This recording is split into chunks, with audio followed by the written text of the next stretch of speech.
They mocked the cook for her patched apron, worn and faded like a map of forgotten battles. Yet beneath that humble fabric was a heart that held the soul of a home. Tonight, you will meet Anne, the quiet hero of a shimmering New York City penthouse kitchen whose story is stitched together with pain, invisible tears, and an unexpected gift that would change everything. I don't know where you're listening from. Maybe you're cooking dinner for someone who never says thank you, or washing dishes while everyone else sleeps. It doesn't matter what time it is, but I promise you, today's story will move you. Anne's mornings began at 4:30, when Manhattan streets still wore their blanket of pre-dawn hush, and only the distant rumble of early subway trains whispered through the city's concrete veins. Her worn sneakers squeaked softly against the polished marble floors of the Kensington penthouse as she made her way to the kitchen, a cathedral of stainless steel and gleaming surfaces that stretched across the 40th floor of a building that pierced the sky like a monument to wealth. The kitchen windows framed Central Park in the distance, but Anne rarely had time to admire the view. Her world was one of bubbling pots, the gentle hiss of onions meeting hot oil, and the rhythmic chopping that had become her meditation over the years. Her apron, that infamous patchwork of repairs, hung on a hook beside the commercial-grade ovens like a battle flag. Each patch told a story. The blue square from an old flour sack covered a burn from her second week on the job. The floral fabric from a worn dress hid a tear from when she'd caught it on a cabinet handle while rushing to serve Christmas dinner. The staff whispered about it, their voices carrying through the service halls like poison. But Anne had learned long ago that dignity wasn't measured by the newness of one's clothes, but by the love one poured into their work. The Kensington fortune was legendary even by Manhattan standards, built on a foundation of real estate investments that spanned from Brooklyn to the Bronx, diversified into tech stocks that had multiplied faster than anyone could count, and rumored to include enough cryptocurrency holdings to buy a small island. Charles Kensington's name appeared regularly in the financial sections of the Times, his net worth climbing into the hundreds of millions, while his ability to taste the simple pleasure of a home-cooked meal withered away. His kitchen was equipped with every culinary innovation money could buy, yet it remained cold, clinical, a showpiece rather than a heart. Anne had arrived at the Kensington estate in May of 2014, carrying nothing but a battered suitcase and recipes written in her mother's fading handwriting. The job posting had been simple. Experienced cook sought for private family residence, references required. She'd traveled from her cramped studio apartment in Astoria, Queens, where the smell of her neighbor's curry mingled with the sound of children playing in the courtyard below, to this palace floating high above the city's chaos. The transition felt like stepping into another world, one where the refrigerators were larger than her entire kitchen back home, where the spice collection included saffron that cost more per ounce than she'd made in a week at her previous job. Charles Kensington had interviewed her himself that first day, his steel-gray eyes scanning her worn resume with the same detachment he might reserve for reviewing quarterly earnings reports. "Can you handle feeding a household of 12 on short notice?" he'd asked, his voice carrying the crisp authority of someone accustomed to being obeyed. "Can you prepare meals for business dinners where million-dollar deals are discussed?" Anne had nodded, her heart pounding, but her voice steady. "I can cook for anyone who's hungry, sir. Food doesn't know the difference between rich and poor, it only knows whether it's made with care." Something in her answer must have resonated, because she'd started the following Monday. Those early months had been a whirlwind of adaptation and discovery. The kitchen's industrial-grade equipment intimidated her at first.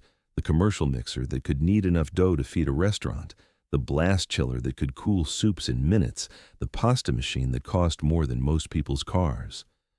But Anne's hands, weathered from years of cooking for her own large family in Queens, moved with an intuitive grace that no amount of fancy equipment could replace. She learned the family's preferences slowly, carefully. Charles liked his coffee black and strong enough to fuel a hostile takeover. His wife, Margaret, preferred her vegetables barely cooked and her salads dressed with vinaigrette that cost $40 a bottle.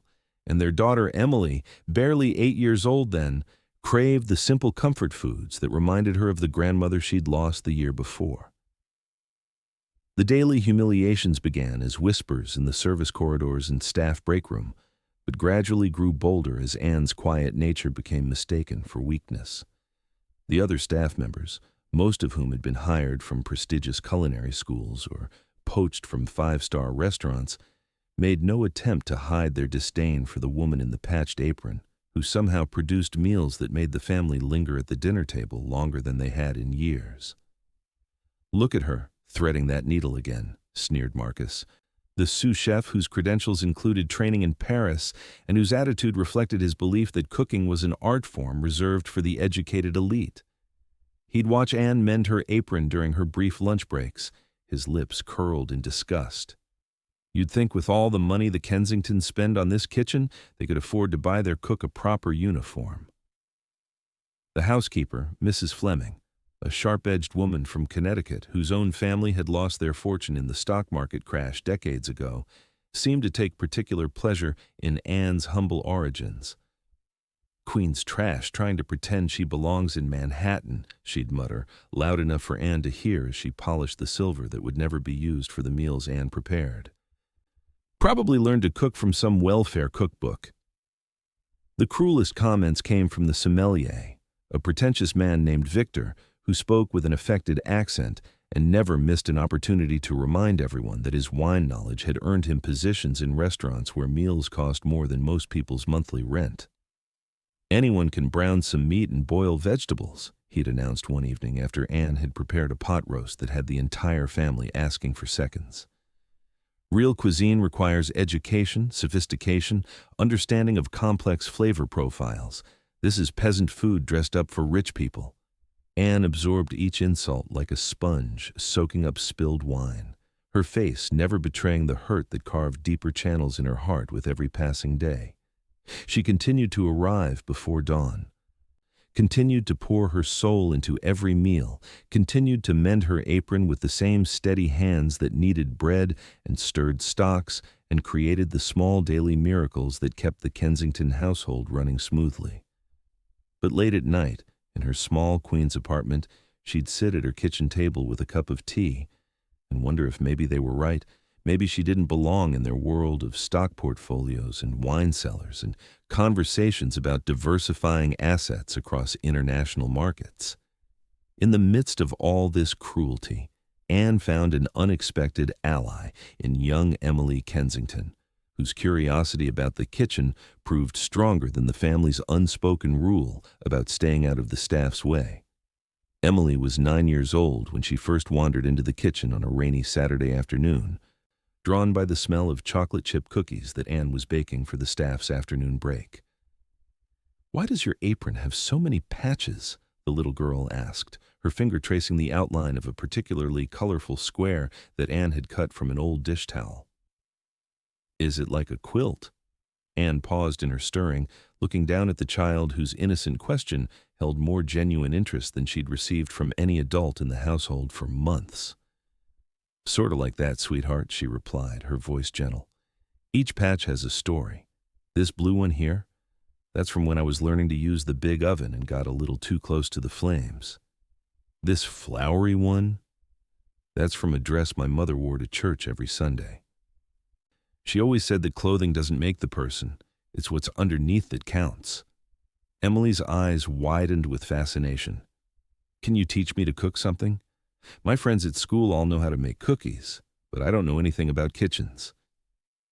From that day forward, Emily became Anne's shadow during weekends and school holidays, her small hands learning to measure flour and crack eggs while Anne shared stories of her own childhood in Queens. "Cooking isn't about following recipes exactly," Anne would tell her as they rolled out pie crust together. "It's about understanding what food means to people. When someone's had a hard day, they need something warm and comforting. When they're celebrating, they want something that feels special. When they're lonely, they need food that reminds them they're loved." These moments in the kitchen became sacred to both of them, Emily escaping from the pressure of being a wealthy man's daughter, and Anne remembering why she'd fallen in love with cooking in the first place. The little girl asked questions that the adults never thought to ask. Why do you always taste everything twice? How do you know when the bread is ready just by looking at it? Why does your food taste different from the fancy restaurants Daddy takes us to? Everything changed when Charles Kensington decided to host the most important business dinner of his career, a gathering of potential investors for a cryptocurrency venture that could add another $100 million to his already astronomical net worth.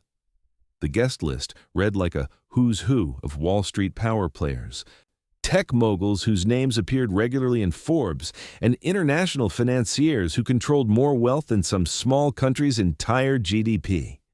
"I'm bringing in Chef Alexandre Dubois," Charles announced to his household staff during their monthly meeting. He's flown in specially from his restaurant in Paris, 3 Michelin stars, clientele that includes royalty and heads of state. This dinner could secure funding for the most significant investment opportunity of my career, and I need everything to be perfect. Anne felt the familiar tightening in her chest that always accompanied news of her displacement, but she nodded along with the rest of the staff. She'd been pushed aside before when the Kensingtons wanted to impress important guests, relegated to preparing staff meals while celebrity chefs took over her domain. But this time felt different. The way Charles spoke about the importance of the evening, the way the other staff members avoided her eyes, suggested that her exile might be more permanent than usual. Chef Dubois arrived 3 days before the dinner, a tall, angular man with silver hair and an expression of perpetual disdain that seemed to encompass everything about American kitchens, American ingredients, and especially American cooks who lacked proper European training. He swept through Anne's carefully organized kitchen like a tornado, rearranging equipment, discarding spices he deemed inferior, and issuing orders to the staff in a mixture of French and heavily accented English that left everyone scrambling to keep up.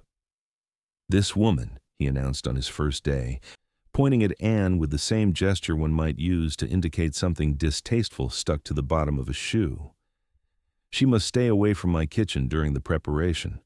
I cannot have amateur interference with my artistic vision." Anne was banished to the small prep kitchen used for staff meals, but even from her exile she could hear the chaos that followed Dubois' arrival. The sous chef, Marcus, who had once mocked her techniques, now fumbled under the pressure of Dubois' impossible standards.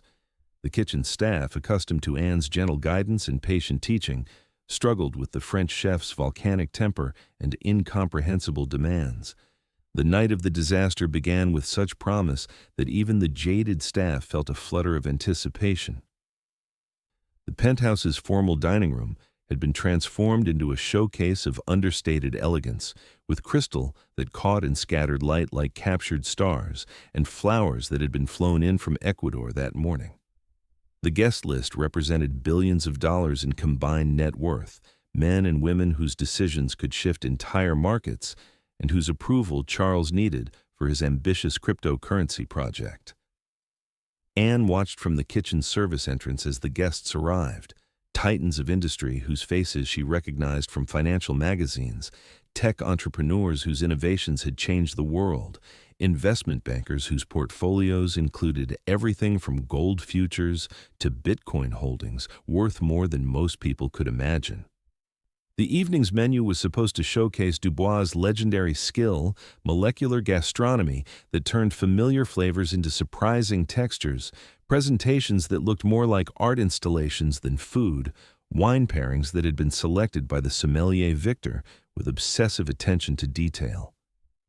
But from her position in the staff kitchen, Anne could sense the disaster building like a storm on the horizon. The timing was off.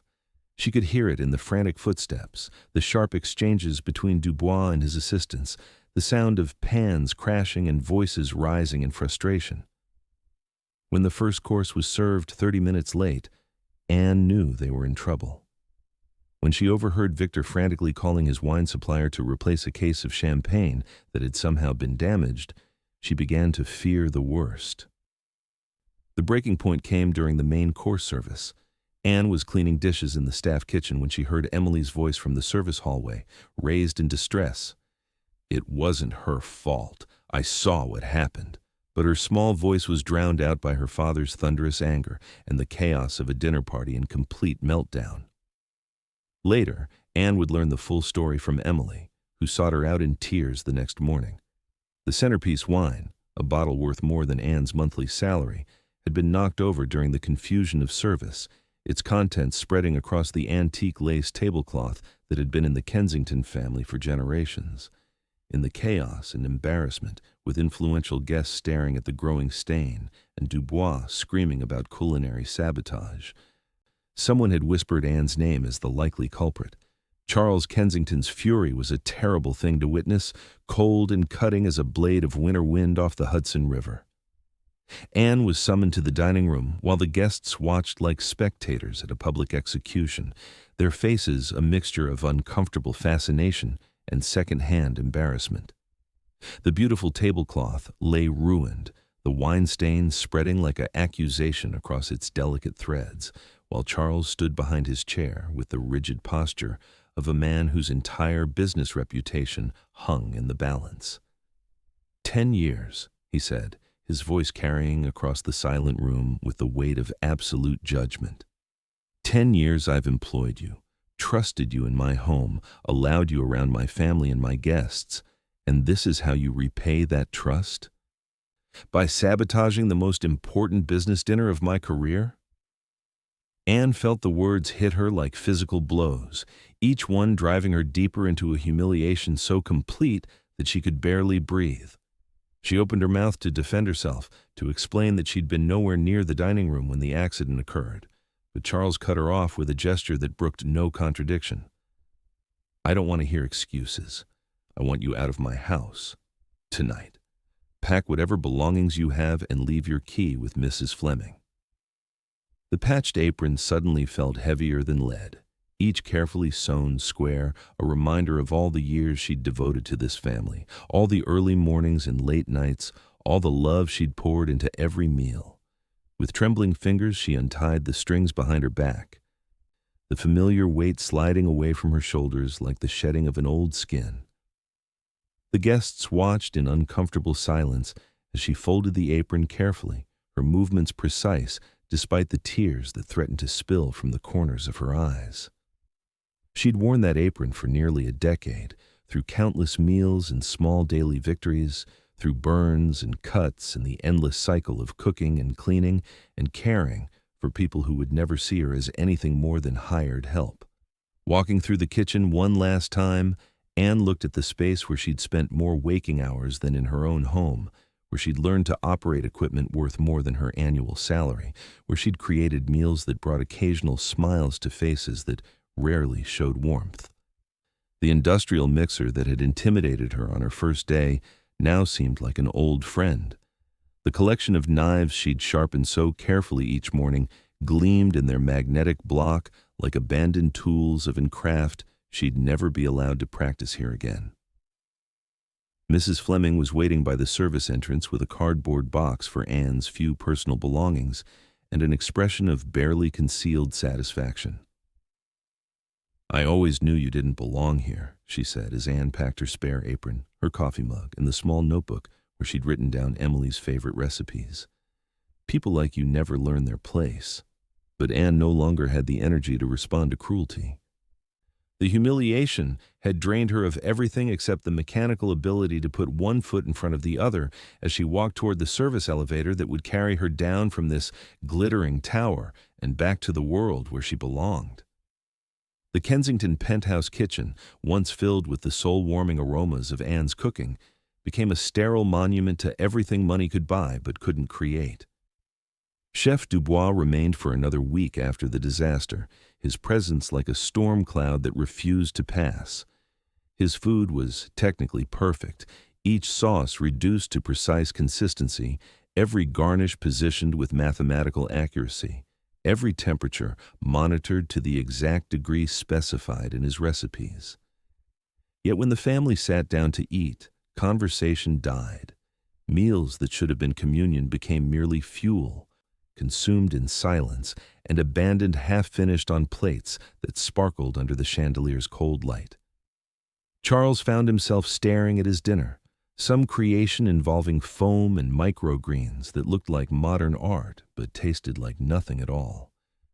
The cryptocurrency deal, which should have been his crowning achievement, felt hollow now, the additional millions in his portfolio unable to restore the comfort he'd taken for granted for so many years.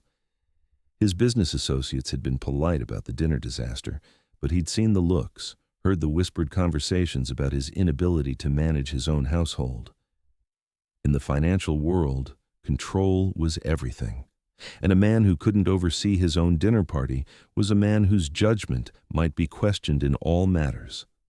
Margaret, his wife, began taking her meals in her private sitting room, claiming she was too busy with her charity work to join the family table.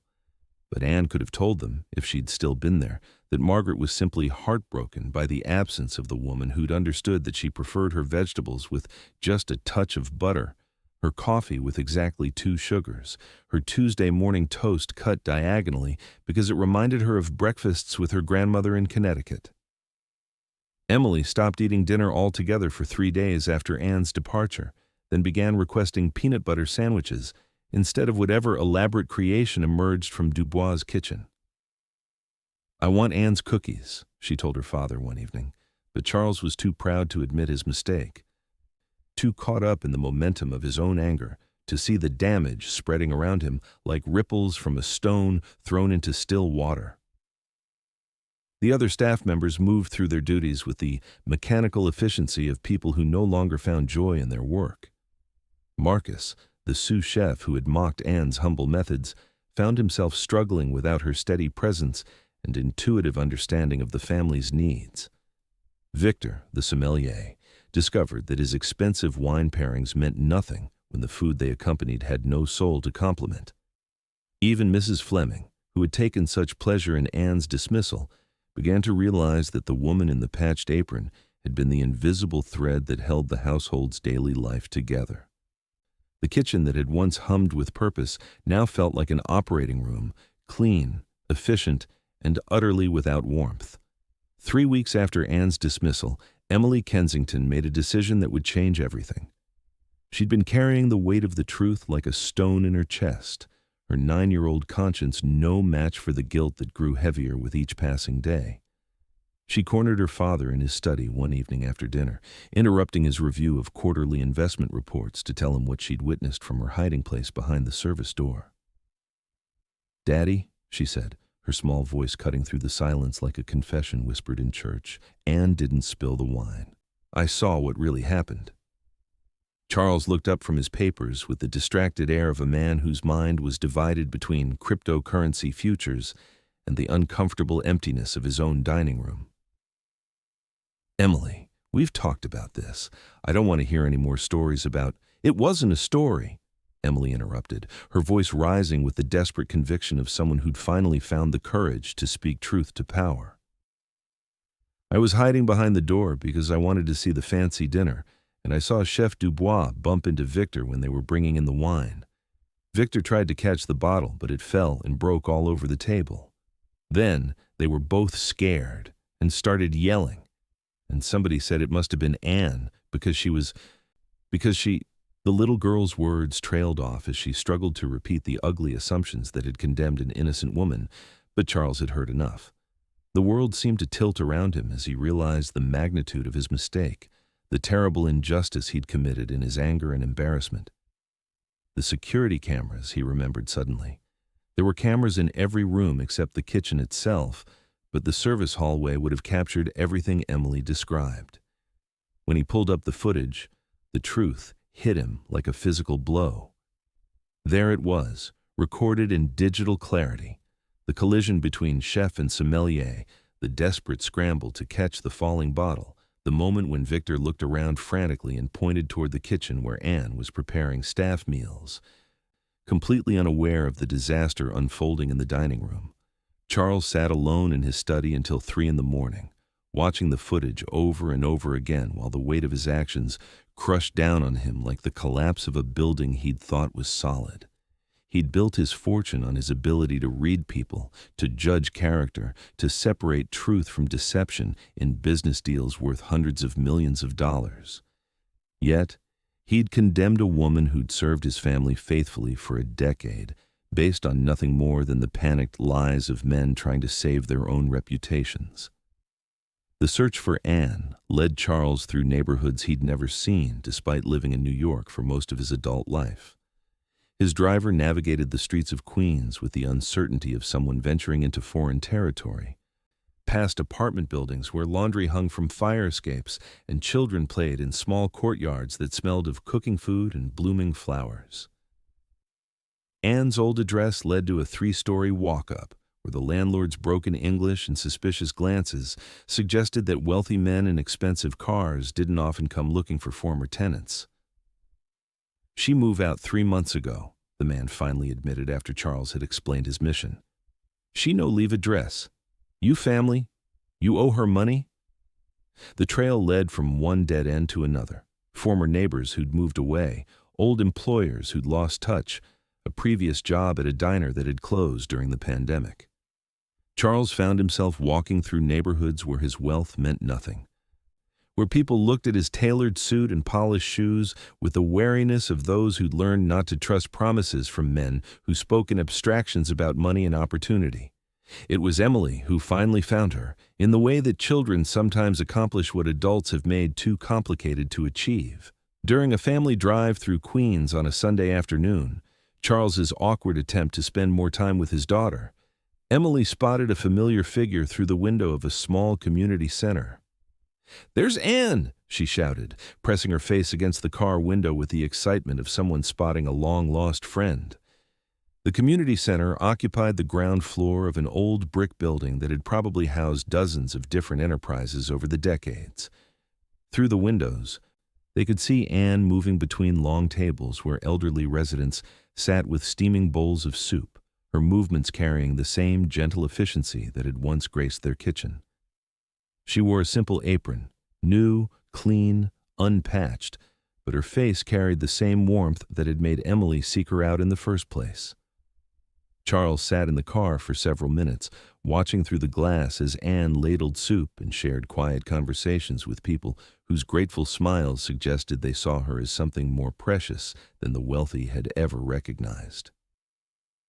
When he finally walked through the community center's doors, the smell of homemade vegetable soup and fresh bread transported him instantly back to his own childhood, to Sunday dinners at his grandmother's house, before money had changed his family's relationship with food, with each other, with the simple pleasure of sharing a meal made with love. Anne looked up from her serving and saw Charles Kensington standing in the doorway of the community center, like a figure from a world that no longer had any connection to her reality. For a moment, neither of them moved, the air between them thick with unspoken history and the weight of all the words that had been left unsaid. The elderly diners continued their quiet conversations, unaware that they were witnessing a moment that had taken months to build toward and might take years to fully resolve. Charles had rehearsed this conversation during the long weeks of searching for her, practicing apologies and explanations that now seemed inadequate in the face of her simple dignity. Anne wiped her hands on her apron, that new, unpatched apron that somehow made the absence of her old one feel like a fresh wound, and walked to where he stood with the careful steps of someone approaching an unpredictable animal. "Mr. Kensington," she said quietly, her voice carrying none of the bitterness he'd expected, none of the anger he deserved. "What brings you to Queens?"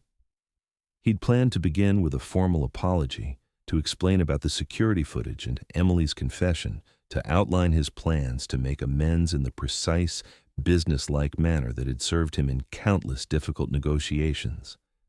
Instead, he found himself looking at a woman who'd poured 10 years of her life into his family's comfort and seeing her clearly for perhaps the first time. She was smaller than he remembered, older, with lines around her eyes that spoke of sleepless nights and struggles he'd never asked about. But there was something else in her face now, a peace that had been absent during her years of service, a contentment that didn't require his approval or his paycheck. "I came to apologize," he said simply, and then the words he'd rehearsed crumbled away, leaving only the truth. "I was wrong. Terribly, inexcusably wrong. Emily told me what really happened that night, and we found the security footage. You were innocent, and I destroyed your life based on a lie." Anne studied his face with the careful attention she'd once reserved for testing seasoning in her sauces, looking for something genuine beneath the surface of his contrition. "You cost me more than a job, Mr. Kensington," she said quietly. "You cost me my belief that good work and loyalty meant something. You made me question whether I was foolish to think that caring about people I cooked for would ever be returned." The rebuke was gentle but complete, delivered without malice, but with the devastating accuracy of someone who'd had months to consider the full scope of the damage that had been done. Charles felt the words settle into his chest like stones, each one a weight he'd carry for the rest of his life. Time proved to be a strange healer, working in ways that none of them could have anticipated when Charles first walked into that community center with his carefully prepared apologies and his inadequate understanding of the damage he'd caused. Anne did not return to the Kensington penthouse. That chapter of her life had closed too decisively for any amount of money or regret to reopen it. Instead, she took the settlement Charles offered and used it to open something she'd dreamed about during all those early morning hours in someone else's kitchen, a small restaurant in Astoria, Queens, called Second Chances. The restaurant occupied a narrow storefront between a laundromat and a flower shop, with barely enough room for 8 tables and a counter where regulars liked to sit and chat with Anne while she cooked. The menu was simple, comfort food made from family recipes that had been passed down through generations of women who'd understood that cooking was both sustenance and love letter, both daily necessity and profound gift. There were no molecular gastronomy experiments, no foams or microgreens, no presentations that resembled abstract art, just pot roast that melted off the fork, bread that filled the room with the smell of home, soup that could cure heartbreak, and desserts that tasted like childhood memories. The restaurant's success had nothing to do with Yelp reviews or food critics, and everything to do with the way Anne made every customer feel like family. She remembered how they liked their coffee, asked after their grandchildren, celebrated their promotions, and mourned their losses. The walls were decorated with photos of community events, thank you notes from customers, and a single framed item that puzzled newcomers. A patched apron displayed like a medal of honor with a small plaque that read, "In memory of invisible service." The Kensingtons became regular customers, though their first visit required negotiations as delicate as any business merger Charles had ever managed. Emily, now 10 and even more determined than before, had insisted on the expedition during one of her weekend visits with her father. Margaret came reluctantly, still carrying the shame of her silence during Anne's dismissal, while Charles arrived with the nervous energy of a man venturing onto ground where his money and status provided no protection. They sat at a corner table, awkward as first-time visitors to a foreign country, while Anne moved through her domain with the confident grace of someone who'd finally found where she belonged.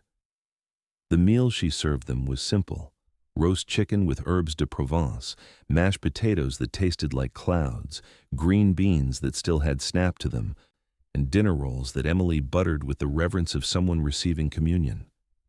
But the real nourishment came from watching Anne's face as she worked, seeing the contentment that glowed from within like candlelight behind translucent skin. The transformation of Anne's life extended far beyond the walls of her small restaurant, rippling outward through the community like warmth spreading from a well-tended fire. She became a fixture in the neighborhood, the woman who appeared with casseroles when families faced illness, who taught cooking classes at the community center every Saturday morning, who understood that food could bridge every divide that money and circumstance tried to create. Her students ranged from teenage mothers trying to stretch grocery budgets to elderly widowers learning to cook for one after decades of depending on wives who'd never taught them to navigate their own kitchens. Each class began with the same words: "Food doesn't judge you. Food doesn't care if you're rich or poor, educated or not, whether your apron is new or patched. Food only knows whether you've made it with love." The word spread slowly at first. then faster, as people discovered that the woman who'd been dismissed from the Kensington household in supposed disgrace had created something far more valuable than any penthouse kitchen could contain. Food writers began to notice, drawn by whispers of extraordinary meals served in humble surroundings. But Anne had learned to be wary of attention from people who measured worth in stars and reviews rather than satisfied hearts.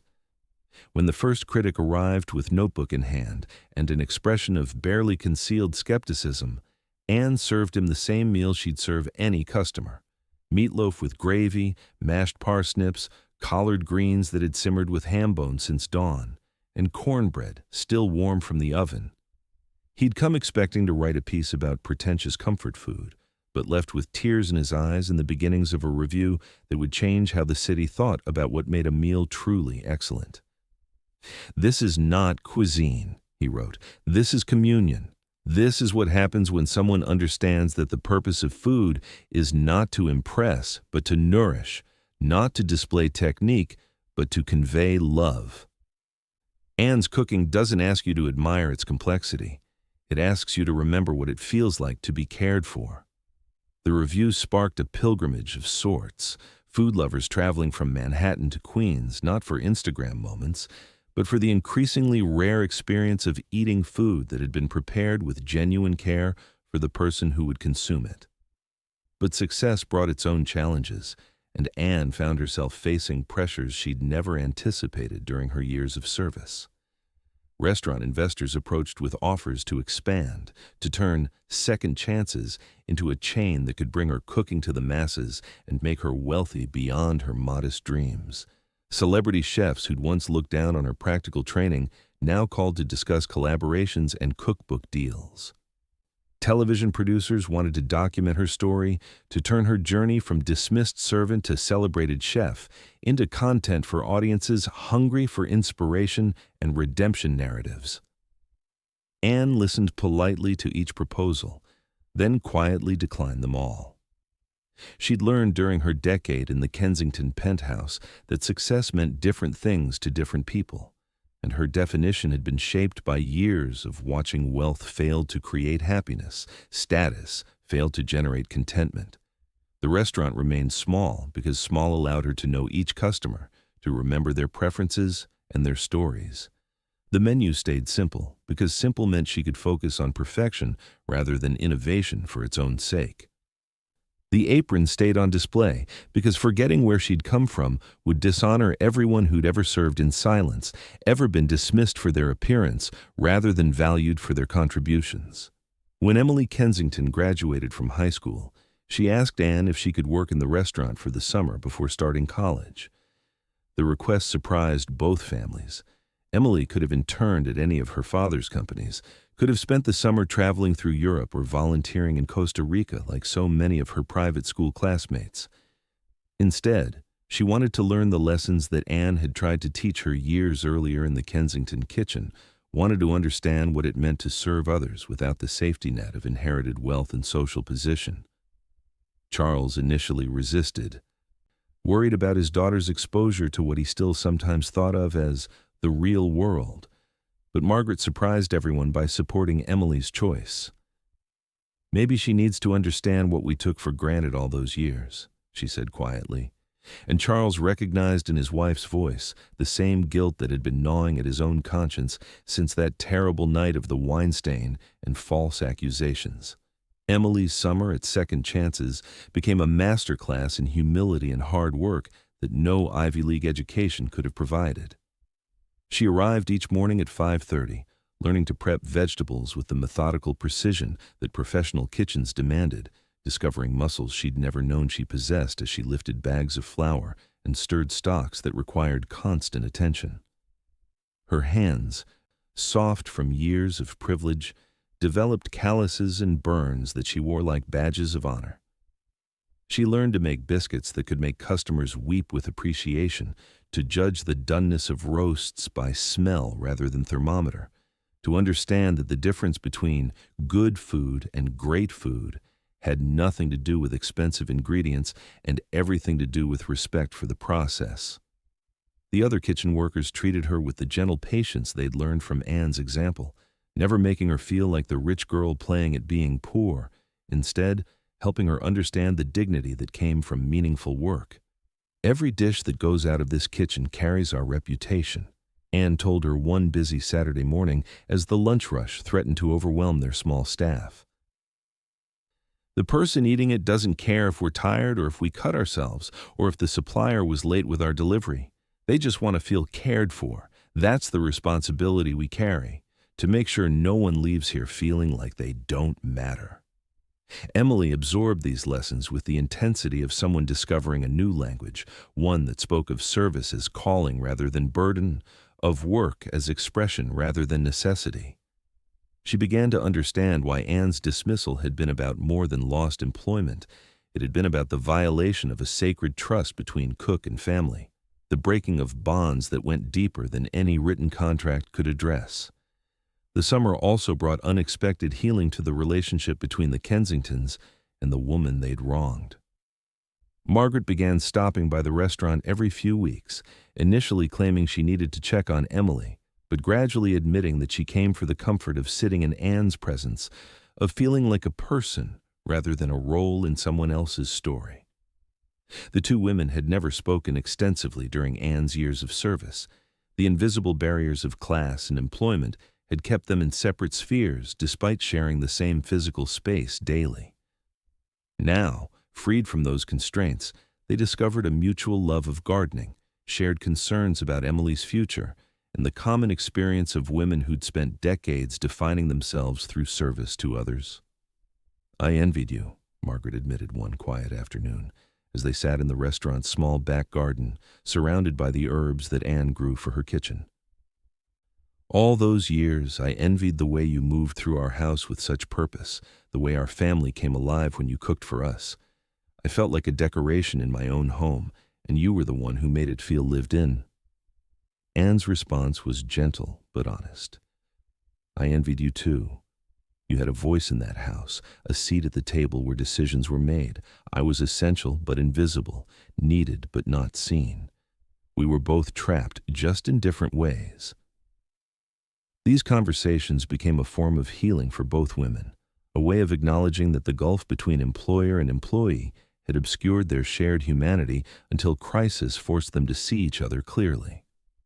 Margaret began volunteering at the community center where Anne taught cooking classes, bringing her organizational skills and social connections to support programs that served families struggling with food insecurity. She discovered that her decades of managing charity events and fundraisers had given her talents that could be applied to more immediate and personal forms of service.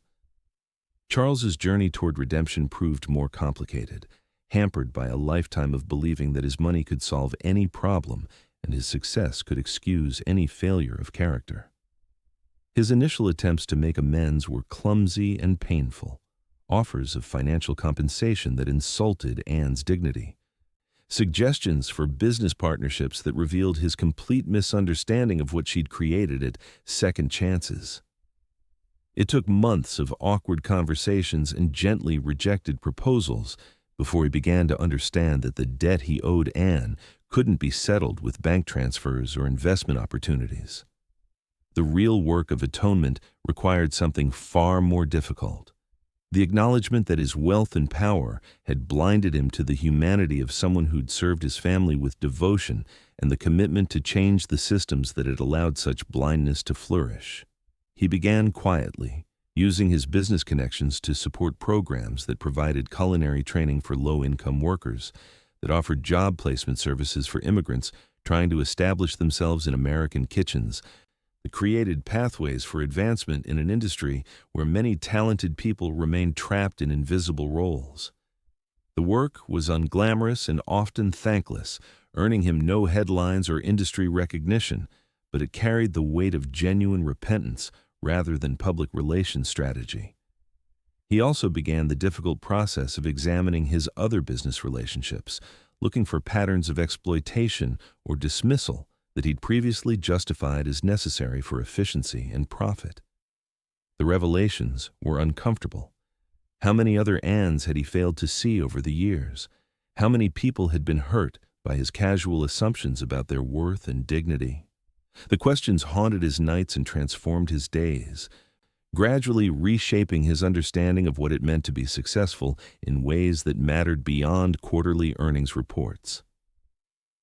The most profound changes, however, occurred within the Kensington family itself, as the absence and eventual reconciliation with Anne forced them to confront the spiritual emptiness that had accumulated alongside their material wealth.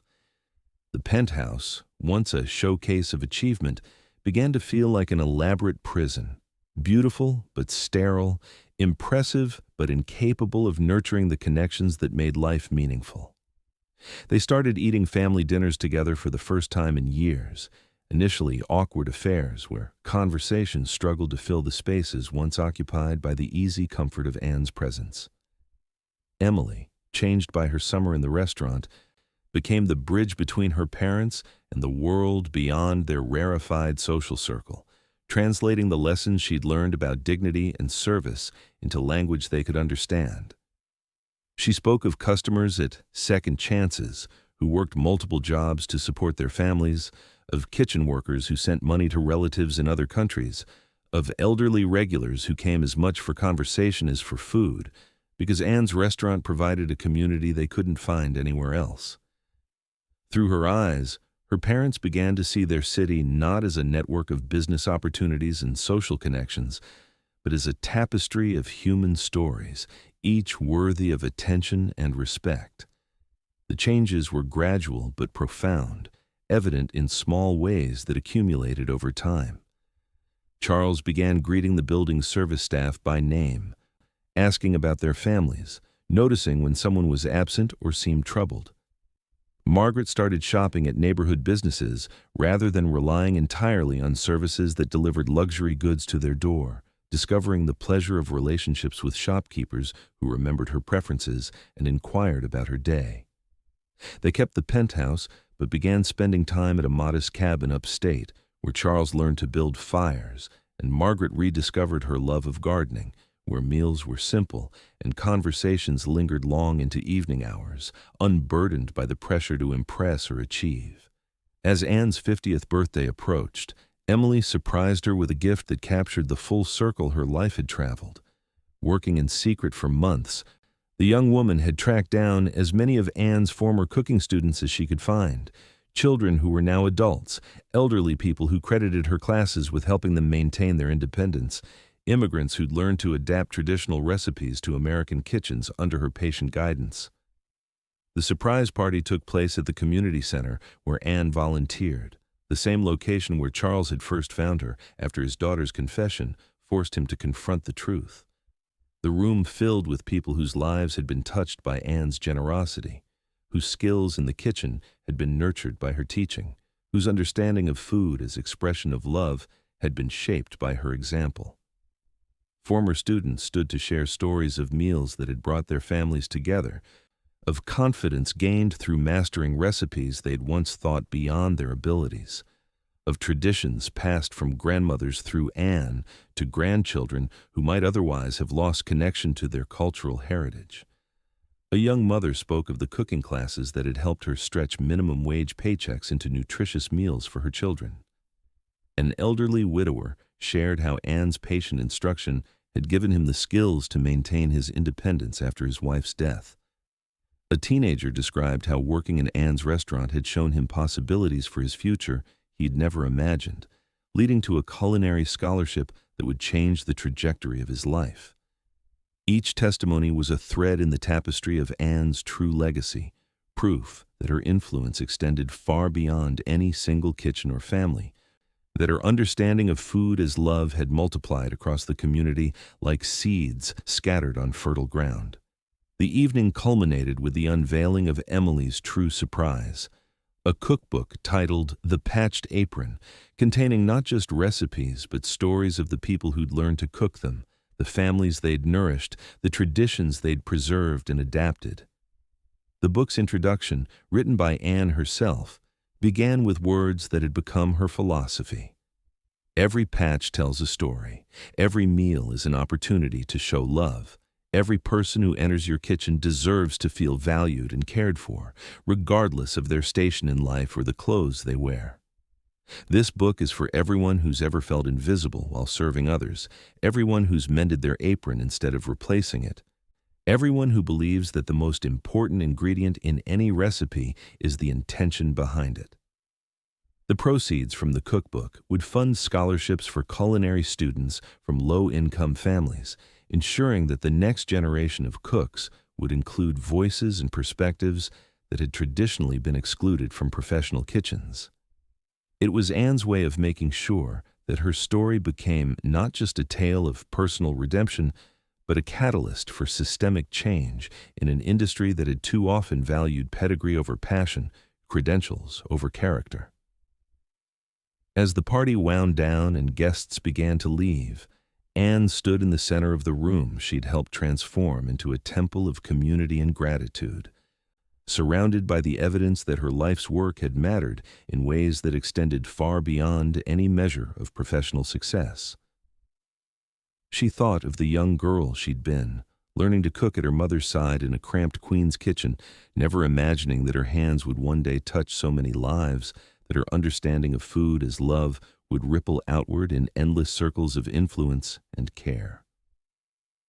The years that followed brought their own gifts and challenges, as Anne's restaurant became a pilgrimage site for people seeking more than just a meal.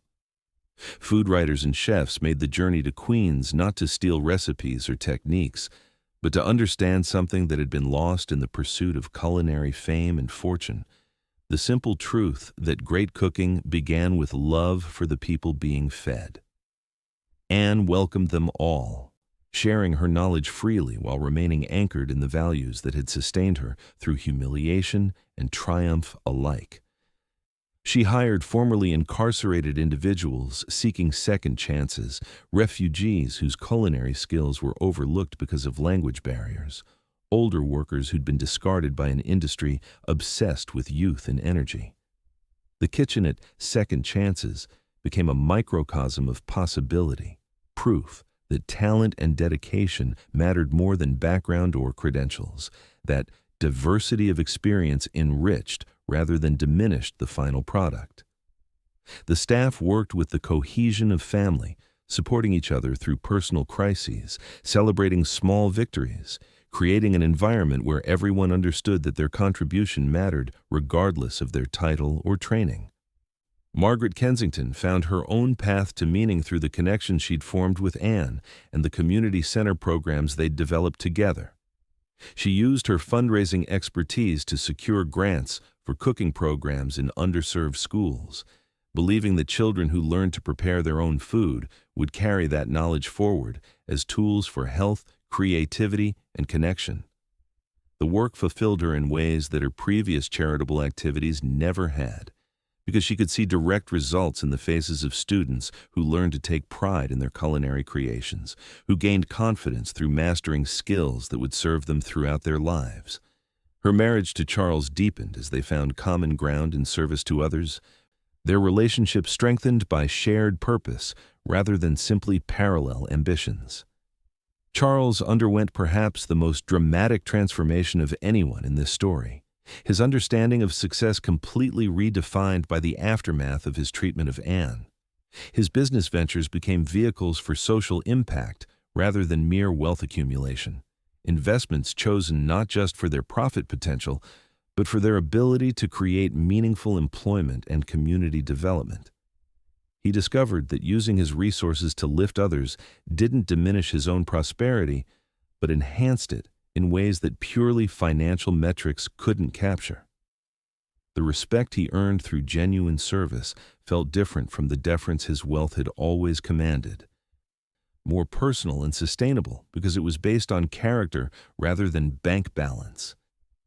He began speaking at business schools and industry conferences, sharing Anne's story as an example of how unconscious bias and systemic inequality damaged not just those who were dismissed and devalued, but the entire community that lost the benefit of their contributions. His presentations challenged audiences to examine their own assumptions about worth and dignity, to consider how much talent and wisdom they'd overlooked because it came packaged in humble appearances or unfamiliar backgrounds. The talks were uncomfortable for many listeners, but they sparked conversations and policy changes in organizations across the city. Anne's influence radiating outward through Charles's platform to reach corridors of power she'd never accessed directly. Emily's path forward carried her into the next generation of change, as she chose to study social work and community development rather than following the expected route into her father's business empire. She spent summers working in community kitchens across the country, learning how different cultures approached food and hospitality, understanding how cooking could be both individual expression and collective action. Her senior thesis examined the role of food in immigrant communities, documenting how traditional recipes served as bridges between old country and new, how teaching cooking became a way of preserving culture while adapting to changed circumstances. The research brought her back repeatedly to lessons she'd learned in Anne's kitchen and restaurant. The understanding that food carried meanings that extended far beyond nutrition or pleasure into the realms of identity, memory, and belonging. After graduation, she established a nonprofit organization dedicated to amplifying the voices of cooks like Anne, women and men whose contributions to their communities were essential but often invisible, whose knowledge and skills deserved recognition and support. The organization provided grants for community kitchen programs, advocacy for workers' rights in the food service industry, and platforms for sharing stories of culinary excellence that existed outside the traditional celebrity chef narrative. Emily's work became her own form of patching, mending the tears in a food system that had too often ignored its most dedicated servants while celebrating those who commanded the most attention and resources. The legacy of Anne's patched apron extended beyond the individuals whose lives it had directly touched, becoming a symbol that communities across the city and beyond began to adopt and adapt for their own purposes. Community centers started patched apron programs where experienced cooks taught skills to newcomers, emphasizing that everyone had something valuable to contribute, regardless of their formal training or economic circumstances. The programs celebrated the dignity of service work while providing practical skills for economic advancement, creating pathways for people to move from survival to stability to success on their own terms. Cooking schools began incorporating patched apron principles into their curricula, requiring students to spend time in community kitchens and food service jobs before pursuing more advanced training, ensuring that future chefs understood the full spectrum of food work and respected every level of contribution. The initiatives weren't without resistance. Established interests in the culinary world often preferred maintaining hierarchies that privileged certain types of training and background over others. But the movement had acquired enough momentum and moral authority that opposition began to seem petty and self-serving, particularly when measured against the obvious benefits of including more diverse voices and experiences in professional kitchens and food-related businesses. Restaurant owners found that employees trained in environments that emphasized dignity and mutual respect created better working conditions and, ultimately, better food for their customers. The connection between workplace culture and product quality became impossible to ignore once enough establishments had experienced both approaches. The patched apron philosophy spread through the industry, not because it was mandated from above, but because it worked, producing results that benefited everyone involved while aligning profit with purpose in ways that felt sustainable and authentic. Anne's influence on the broader food world grew quietly and steadily, not through celebrity endorsements or media campaigns, but through the lived experience of people who'd encountered her approach and found it transformative. Chefs who'd eaten at second chances returned to their own kitchens with new appreciation for the foundations of their craft, the understanding that technical skill without heart produced meals that satisfied no deeper human needs. Food writers began seeking out stories of excellence that existed in community centers and church basements, family restaurants and food trucks, recognizing that limiting coverage to high-end establishments meant missing much of what made the culinary landscape rich and diverse. As Anne entered her 60s, she began to consider how to ensure that the values and practices she'd developed would outlast her own active involvement in the restaurant and community programs that had become her life's work. The question wasn't one of financial sustainability.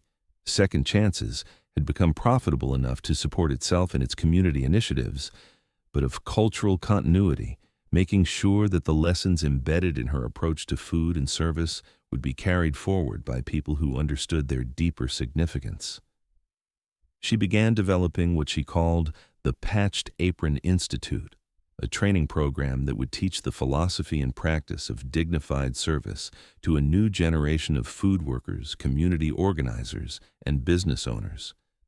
The institute would be located in a renovated building in Queens, within walking distance of the restaurant that had sparked the movement, accessible to the communities that had nurtured and supported its development. The curriculum would combine practical cooking instruction with discussions of social justice, economic equity, and community building, helping participants understand how seemingly simple acts of preparing and sharing food could become powerful tools for positive change. Students would learn not just to cook, but to see cooking as ministry, service as calling, work as opportunity to demonstrate care for others, regardless of their ability to reciprocate or reward that care. The Institute's first class included former students from Anne's community center programs, young people from the neighborhood who'd grown up eating at Second Chances, recent immigrants seeking skills and connections to help them establish themselves in their new country, and career changers from other fields who'd been drawn to the possibility of work that aligned more closely with their values. The diversity of backgrounds and experiences enriched every discussion and practical session as participants learned from each other as much as from the formal curriculum. An accountant who'd left corporate finance shared insights about budget management and business planning. A retired teacher contributed understanding of learning styles and classroom management. A young mother offered perspectives on balancing work and family responsibilities. A former construction worker brought knowledge of renovation and maintenance that proved invaluable as the Institute developed its physical space. The learning was reciprocal and collaborative, reflecting Anne's belief that everyone had something valuable to teach as well as something important to learn. The graduates of the Institute's early classes carried its principles into a wide variety of settings, creating ripple effects that extended far beyond the food service industry. Some opened their own restaurants or catering businesses, applying patched apron principles to create workplaces that honored employee dignity while producing excellent food. Others took positions in established restaurants and gradually influenced their cultures toward greater inclusivity and respect for all levels of workers. Still others moved into food policy and advocacy, using their understanding of ground-level realities to inform debates about minimum wage, working conditions, and pathways to advancement in the food service sector. A few became teachers themselves, developing curricula for high schools and community colleges that integrated practical cooking skills with broader understanding of food systems, nutrition, and social justice. Each graduate became a seed of change, carrying forward not just techniques and recipes, but a worldview that valued service as sacred work and recognized the dignity inherent in feeding others. The 10th anniversary of Anne's wrongful dismissal from the Kensington penthouse was marked not with bitterness or recrimination, but with celebration of how far all the participants in that painful drama had traveled toward understanding and redemption. The community center where Anne taught and Charles had first found her hosted a gathering that brought together the extended family of people whose lives had been touched by the story of the patched apron. Former students shared updates on their personal and professional progress. Restaurant employees spoke about workplaces that had adopted more equitable practices. Community leaders described programs that had grown from seeds planted in Anne's cooking classes. The Kensingtons attended not as wealthy benefactors, but as community members, their status defined not by their net worth, but by their contributions to the common good. They sat at tables alongside people they might never have encountered in their previous life. engaging in conversations that would have been impossible when their identities were defined primarily by economic class and social position. Margaret's remarks that evening reflected on the unexpected gifts that had emerged from their family's crisis and shame. "We thought we had everything," she said, "but we were starving for meaning, for connection, for the understanding that our lives could matter in ways that went beyond accumulating wealth and status.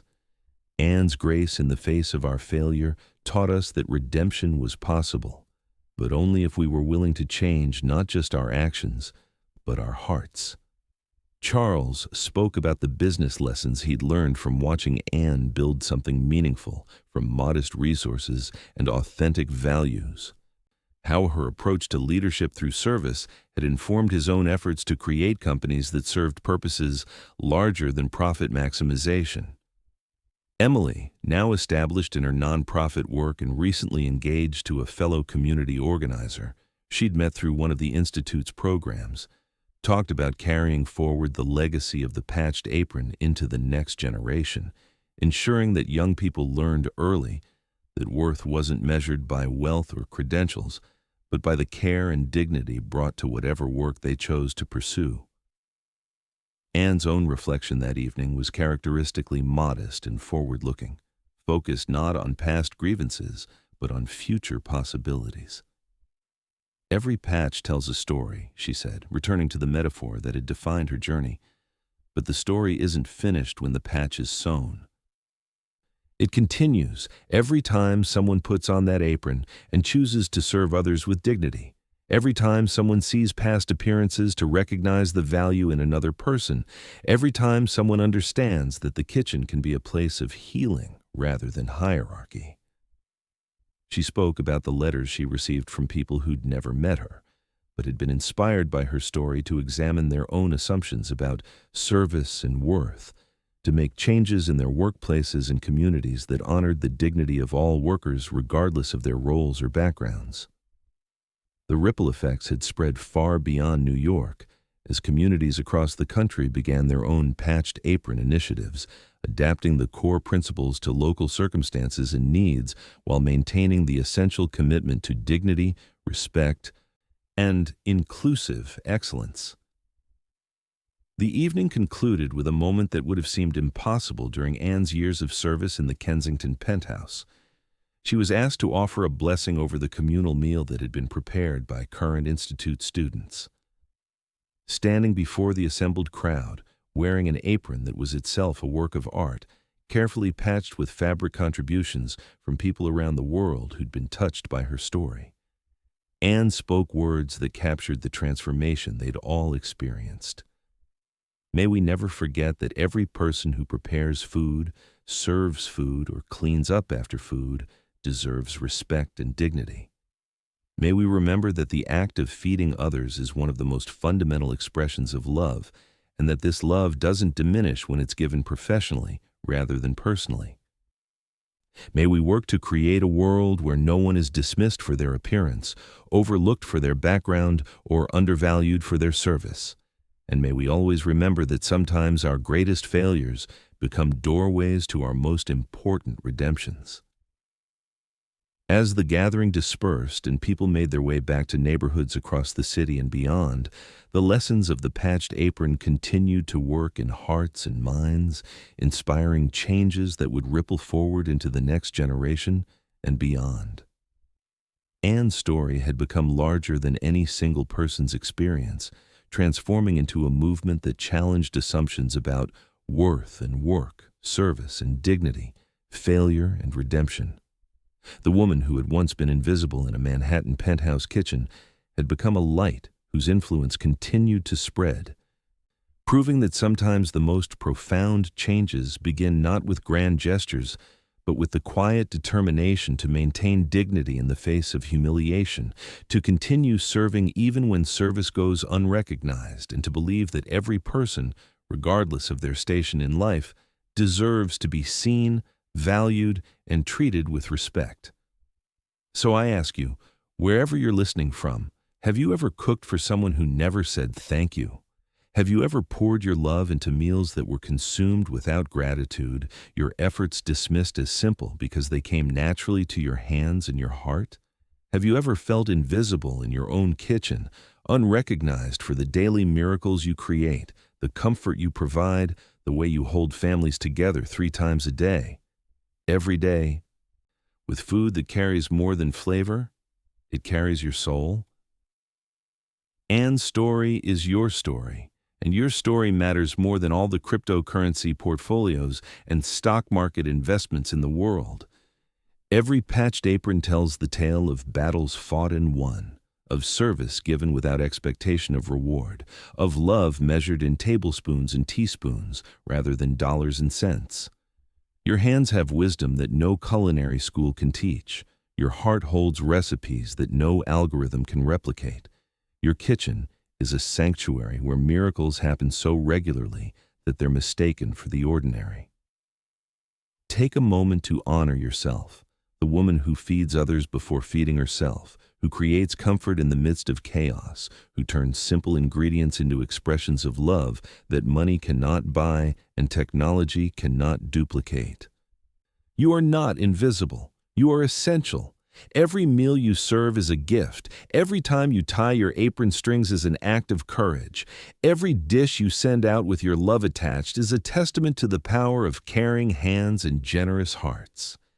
If this story touched your heart, please leave a like and subscribe so we can share this message with other women who cook with their souls, who serve with their whole hearts, who deserve to be seen and celebrated for the heroes they truly are.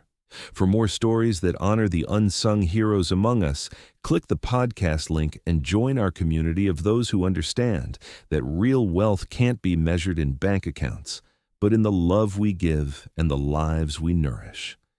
Thank you for listening. Thank you for caring, and thank you for all the ways you make the world more beautiful. One meal at a time. We'll see you in our next story, where hearts meet hope and love always finds a way to heal.